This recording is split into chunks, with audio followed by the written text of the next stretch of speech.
morning, good afternoon, good evening, wherever you are in the world. My name is Ingram Jones, and I have with me, again, world class trainer and friend of Bayloric TV, Abel Sanchez. Abel, how are How you? we doing, Ingram? I'm very good, Abel. How are you? Doing dandy, man. Working. As always, a hard-working man. So, we need to get straight into things. Yes, next weekend. Next weekend, yes, next weekend indeed. Yes. Sullivan Barrera is challenging Andre Ward for supremacy. I guess it's not for a title, but it's for that recognition that all these boys hunger for. I've read a few quotes in the media by your. Well, I don't know if it's you who said it, but the quotes are that, Andre Ward 5 years ago is different to Andre Ward today. Did you say this? Yes, I did say that. I thought that Andre Ward, when he fought in the Super Six, was not only a hungrier fighter, a younger fighter, but a guy that had something to prove, only having 17 fights when he started in that Super Six. Today, I believe that the inactivity and all the legal problems that he's had could affect his willingness to put it all on the line as he had in the past. Okay, I know.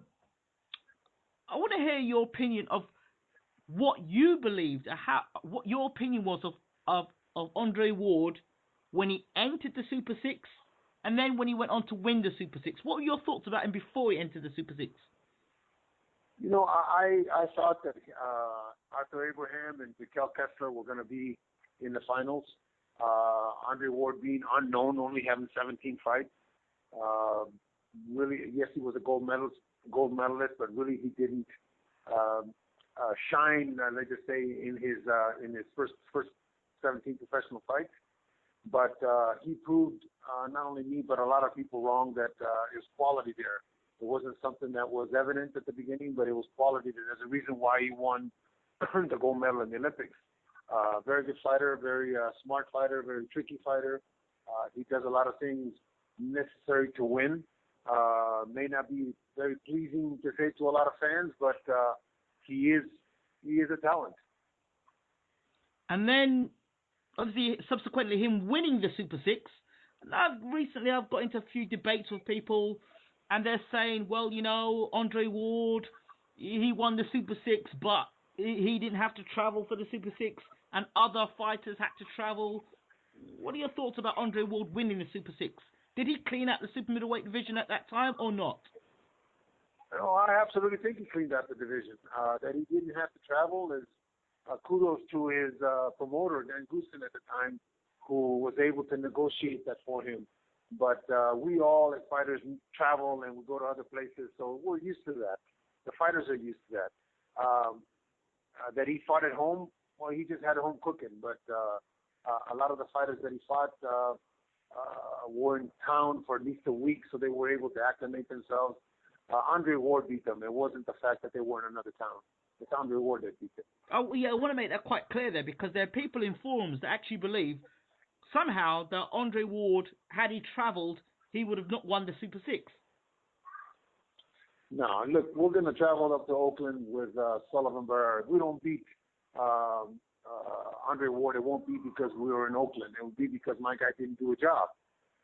But if you're talking about traveling halfway across the world in 1 or 2 days, then okay, yes, I understand that. But these guys had plenty of time when they were in town to not only publicize the fight before the fight, have press conferences, have public workouts. So they were in town for enough time to get acclimated to the environment that it was going to be during the fight. So that they lost is because, like I said, they just didn't do the job, and Andre Ward won. That's what I expect anyway. So okay, so Andre Ward now, 2016 we look at. He had the fight against Paul Smith. I know that you weren't totally impressed with that bout with Paul Smith, and it didn't really show you very much. Now he is a light heavyweight. What are your thoughts about the Andre Ward we're going to see in 2016 against your guy, Sullivan Barrera? Well, I believe going into this fight, it's a plus for us that he's moving up to 175, and I have a guy that's a natural 175. But I think as fight fans, and I am one of those, I think that we're looking to see, or we're wanting to see, a he really truly belongs at 175. If he can handle Sullivan Barrera like he's been handling everybody else, then maybe he deserves that Kovalev fight.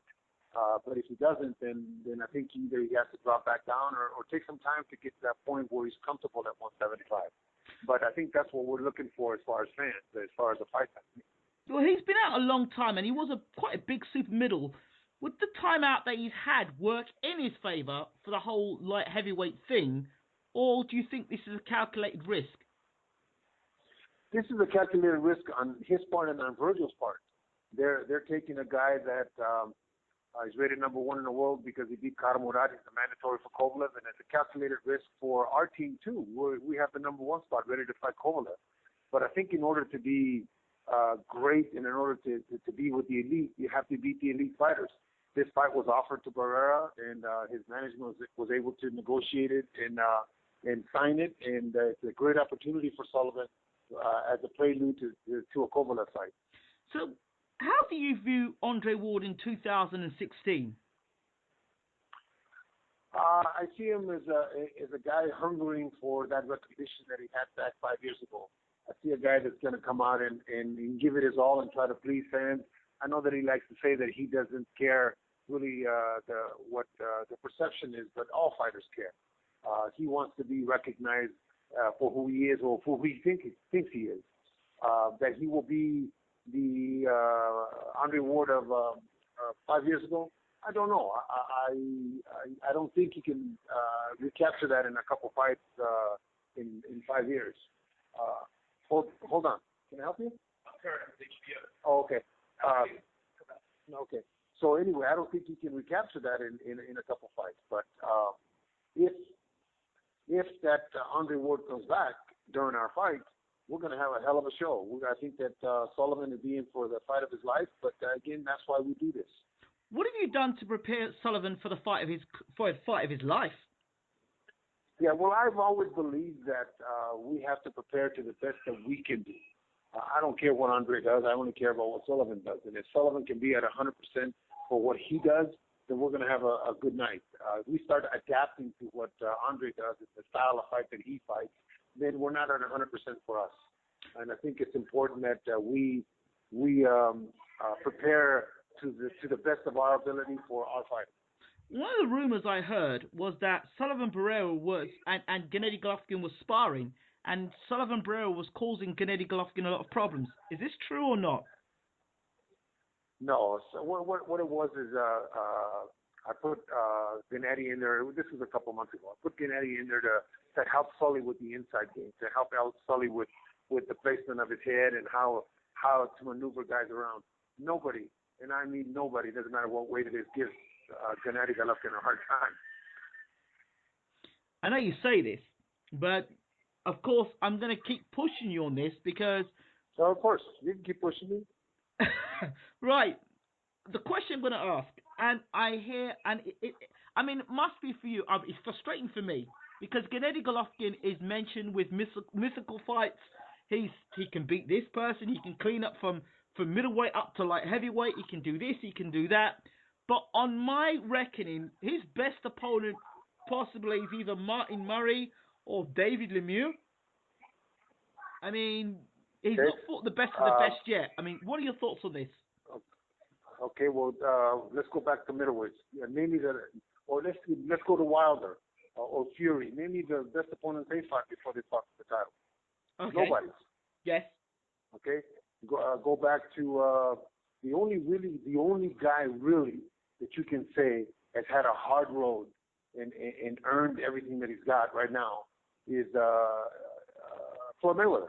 Because you look at his resume, he's fought 17 or 18 world champions. Okay, so this is a guy that's fought everybody and anybody. But other than that, if you want to say that Golovkin hasn't had the opposition, then really nobody's had the opposition if you look at it that way. Go back to some of the middleweight champs. Go back to, let's just say, Marvin Hagler. Look at, other than Ray Leonard and Duran at the end of his career, look at all the other guys. Over Mejia, Fulio Obel from Colombia, who was undefeated but had fought nobody. Hamshaw had 3 or 4 losses. You know, all those guys. So we like to talk about the present guys. Unfortunately, people like to talk about the present guys as having no opposition. Go back and look at Larry Holmes' record when he was knocking everybody out and cleaning out the heavyweight division. We want to say that those guys were nobody? Well, I mean, so if you look, go ahead. I would agree with you there. Even Mike Tyson was fed a lot of, use the word, dummies, which made Mike look really good, despite him being a good fighter. Of course, that was one of the promotional things with Tyson. They said it themselves, and Bill Caton. They were saying how they got all these guys that nobody heard of, that Tyson was knocking out real quickly, and it made Mike look really good. They did a great promotional job with him. Okay, well, but that's at the beginning of his career. Look at the championship reign. He fought at Pinklon Thomas. Who was Pinklon Thomas? He fought at Trevor Berbick. Who was Trevor Berbick? He fought Greg Page, who was, again, just run-of-the-mill heavyweight. You're not talking about killers. Am I mistaken? All those names of Won't Crush Smith? Absolutely. I'm throwing it out there and asking the question. Because, okay, let's put it this way. Now, the argument, the discussion is, well, okay, Gennady Golovkin could go and he can beat Andre Ward, or he can go and he can beat Floyd Mayweather. Both those two guys there have fought the best around. Unfortunately, Ingram. Yes. Unfortunately, right now, just like B.J. Saunders turning down over $3 million to fight Golovkin, Felix Sturm ducking him for 2 years, Sergio Martinez ducking him for forever. You can't force these guys to get in the ring with them. Right now, Peter Quillen never wanted to fight him. Did you hear Danny Jacobs mentioning Golovkin's name? No. Never. The only one that stepped up was David Lemieux. So what do you do with him? If the unification part, you take David Lemieux. Let me spin this on the head. Let me say one more thing. Let me say one more thing. Okay. Nobody ever asked Marvin Hagler to move up. Why are they asking Gennady Golovkin to move up until he does what he wants to do at 160? Nobody asked Marvin Hagler to move up. That's true. That's true. I did have a point and I've lost my point, but we will keep talking. Sorry. That's all right. I have my point, but we'll keep talking. This is not. I mean, you know, we want to see Gennady fight the best in the world because there's this thing like, how good is this guy? How good is this guy? He's knocking guys out. He's destroying guys. He's dismantling guys. The next guy he's fighting now is Dominic Wade. I mean, this is what I was going to say to you. I remember people talking about Kubrat Pulev. But again, we talked about this before. Negotiations behind closed doors. We don't know how much money's been offered. If you're offering peanuts to fight a killer, nobody wants to fight a killer, do they? I don't know. No, of course not. But $3 million is a lot of money, isn't it? Well, that $3 million you're saying? Yeah, isn't that what Saunders got offered to fight Golovkin? 2.4 pounds to something like that? You said that's $3 million. That's $3 million, not $3 million pounds. There's there's a difference. No, there. dollars. Dollars and pounds, bit different. Yeah, big difference. Yes. Yeah. Okay. But, I'm talking about dollars. That's a lot of money, isn't it? It's a lot of money. $3 million pounds is a lot of money as well. Okay, so how much is he going to get to fight Bursak? How much is he going to get to fight the next guy? You're taking a chance of not only hurting a hand, getting an eye injury, losing a fight against a Bursak or the next opponent that he fights, but yet you have the fight of the person of a lifetime for 2-3 fights, fighting against a guy just like Canelo fought Mayweather, didn't lose nothing because he got beat by Mayweather. You know, you're talking about the question shouldn't be asked of Golovkin. The question should be asked of Saunders. The question should be asked of Quillen, of Jacobs, of all the guys that don't want to come to the table. Golovkin is paying, I think Lemieux got $2 million. $2 million? I think Stevens got $600,000. Gil got $600,000. That's more than champions are making. So the questions that that people are asking Golovkin should not be asked of Golovkin, because Golovkin is offering that money out there that nobody wants to take it. We can't force somebody to get in the ring with us. If this is the case, Golovkin is going to be 34 shortly, isn't he? Yes, he is. Before we go into the next fight, he'll be 34. April the 8th. Well, are you not concerned of age as well and all those things?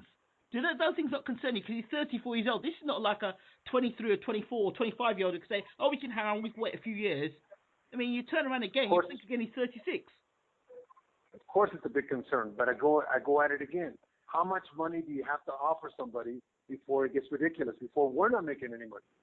So then why isn't there an agreement to build a fight then? So look, a champion look, you know what? You make two defenses of your title, make as much money you can in those two defenses, and then we'll fight. What about that? Which puts even more money on the table.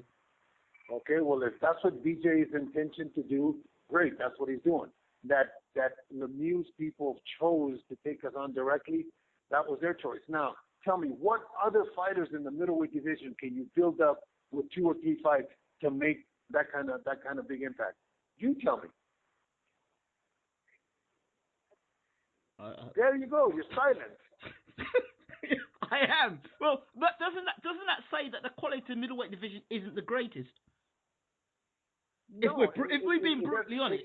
Well, but be brutally honest that when I had Terry Norris, the quality of opposition was limited back then. But today, Terry Norris is in the Hall of Fame for fighting the quality of opposition that he did.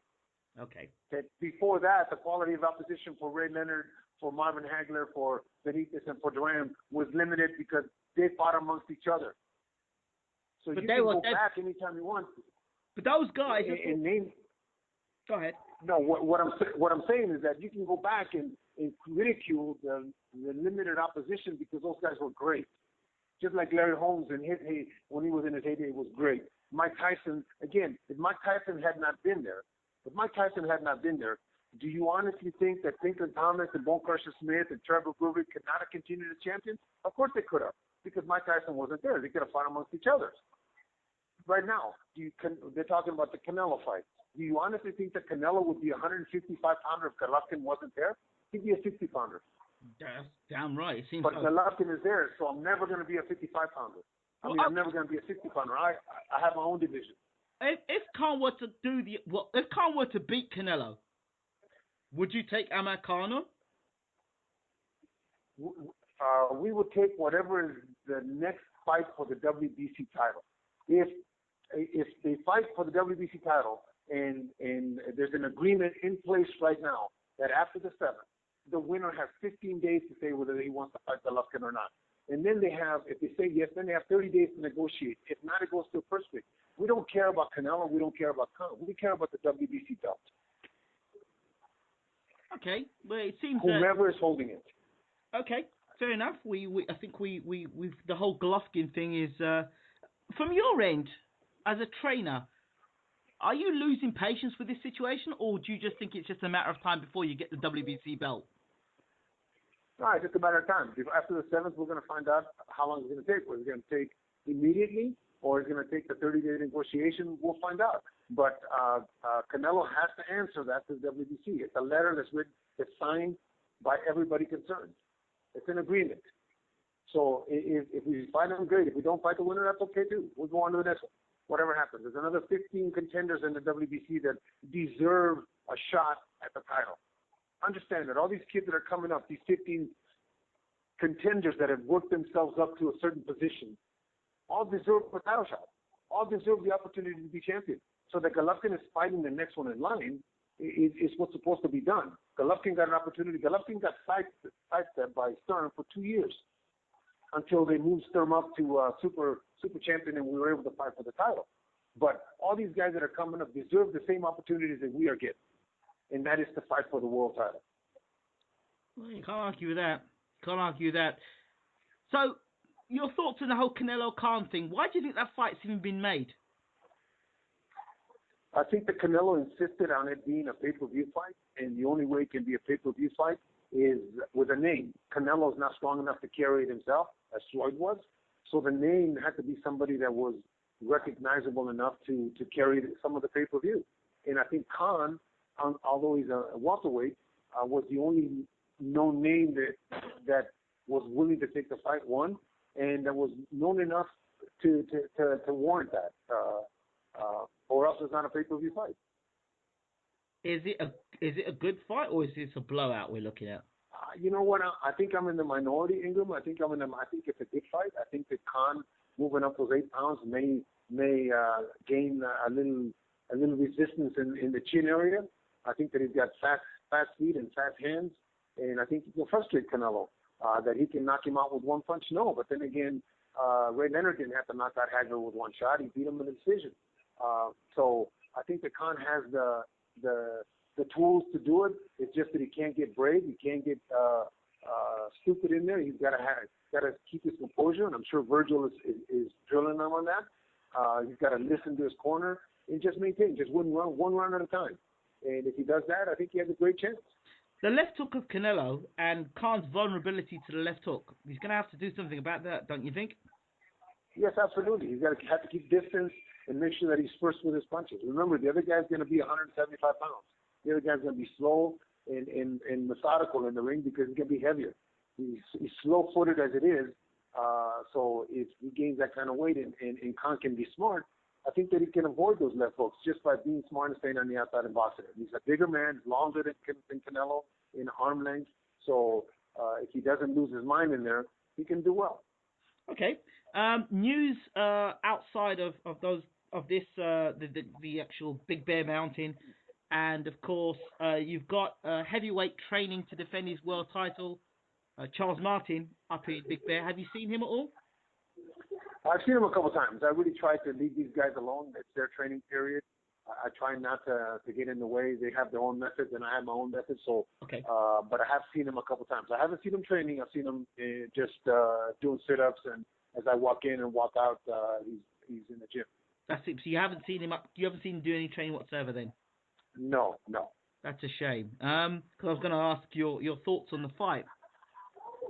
Well, 8 weeks or 10 weeks of training is not going to change a man 100%.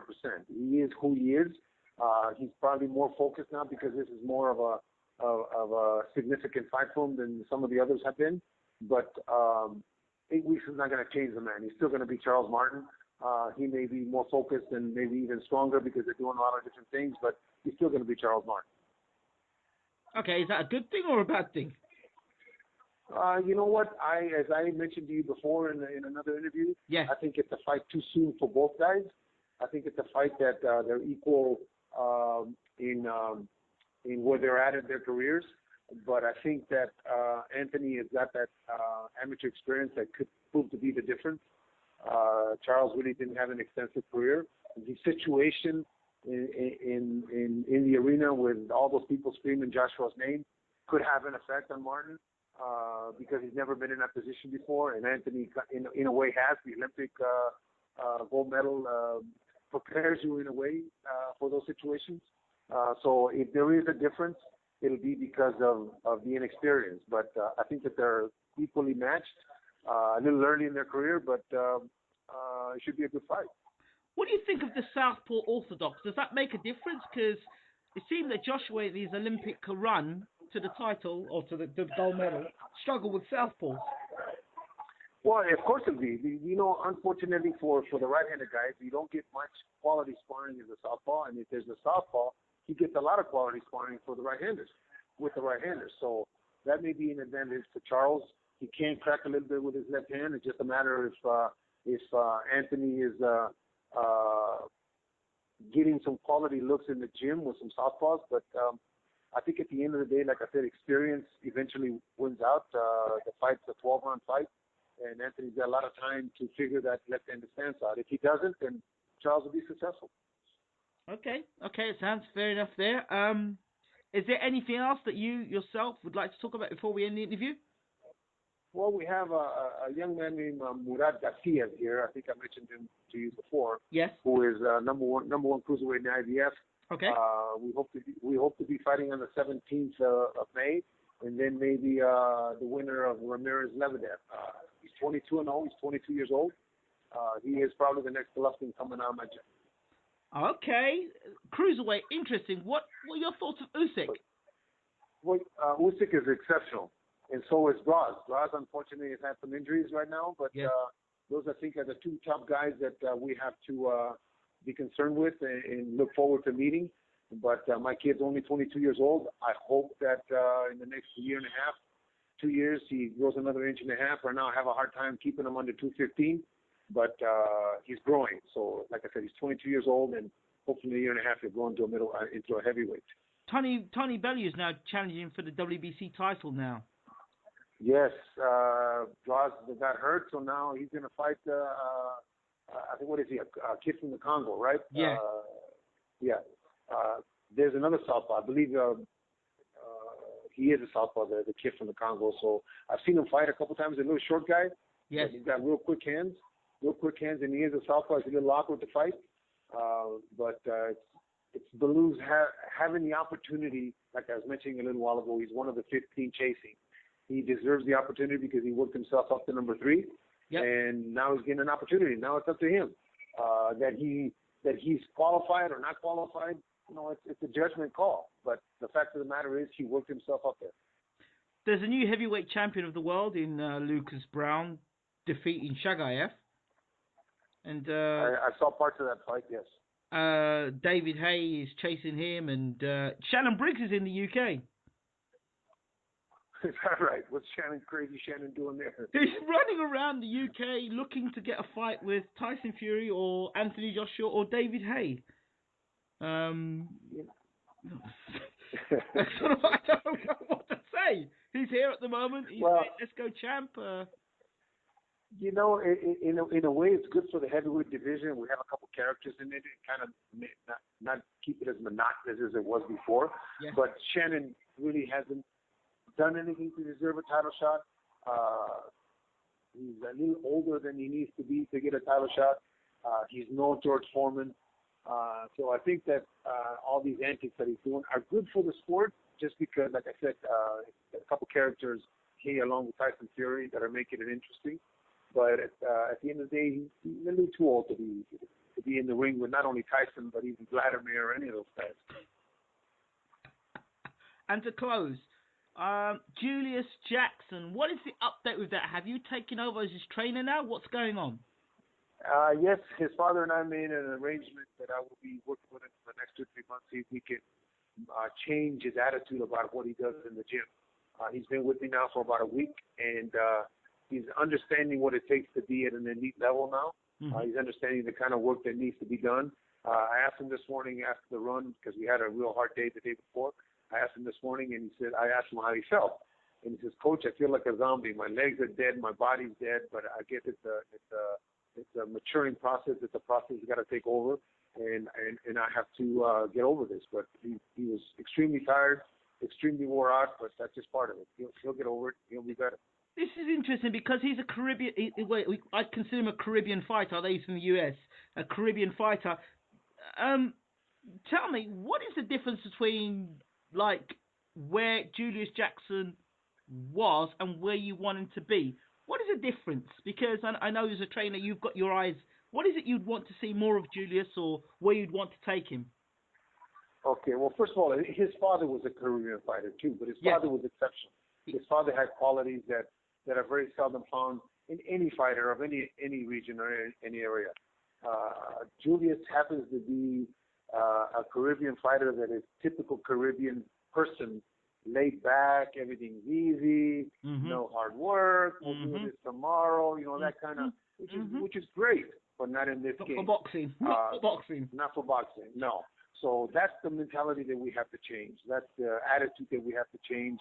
That's the work ethic that we have to change. If we can do that, he's got the skills. He just needs the temperament now. It's interesting because my family from the Caribbean. I was out there for 2 years, and certainly the way they kind of operate in boxing, they take that same sort of approach in the gym. In life, you can't take that way though. It's too lackluster. No.